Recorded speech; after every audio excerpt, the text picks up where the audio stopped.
Merhaba, üroloji uzmanı Ömer Erdem Akkaya. Bugün size meslekler ve cinsellikle ilgili kısa video sunumumuz olacak. Mesleğimiz cinselliğimizi etkileyebilir mi? Etkiliyor.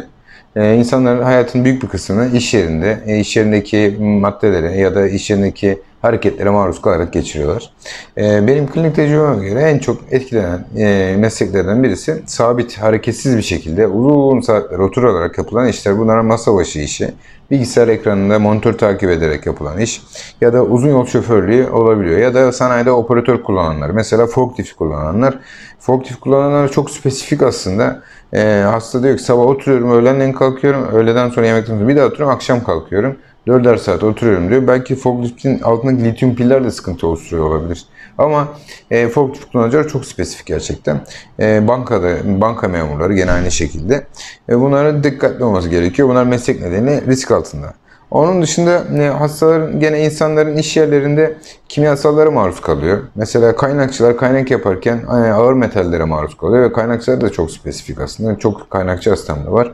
Onun dışında boya fabrikalarında çalışanlar, akü fabrikalarında çalışanlar kurşuna, çimento fabrikalarında çalışanlar kroma, plastik fabrikalarında çalışanlar da BFA dediğimiz plastik türevlerine maruz kalıyorlar. Bunlar da vücutta östrojenik etki, yani kadınlık hormonu etkisi yaratarak erkeğin hormon dengesini alt üst ediyor.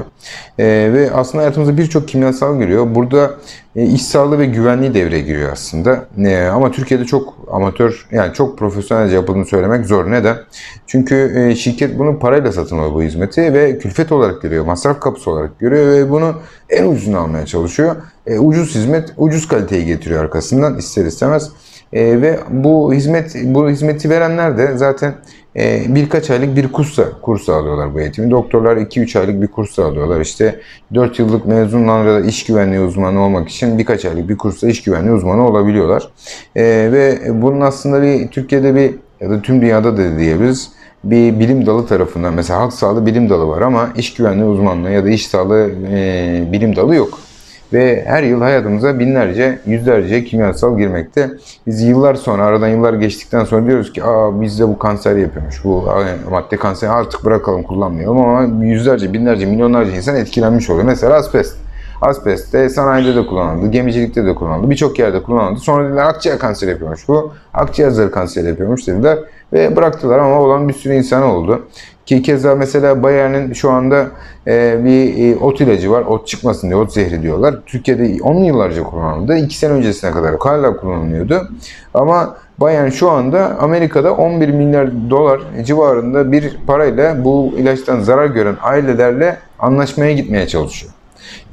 Yani yıllarca kullanıldı bu ilaç işte ve insanların bütün dengesini alt üst etti. Ve sadece bu ilaçtan öldürmesi de gerekmiyor.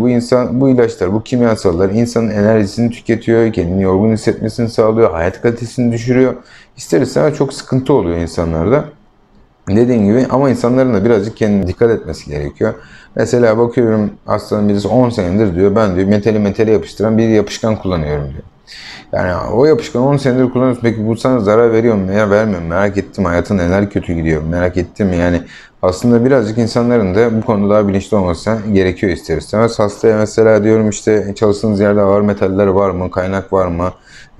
Bunları ısıtıyor musun? Hocam biz diyor ağır iş yapmıyoruz diyor. Biz hafif, bizim işimiz diyor. Yaptığımız iş hafif diyor ister istemez. Yani toplum olarak birazcık daha bilinçlendiğimiz zaman daha iyi şeyler olacağını düşünüyorum ben. Dinlediğiniz için teşekkürler, saygılarımla.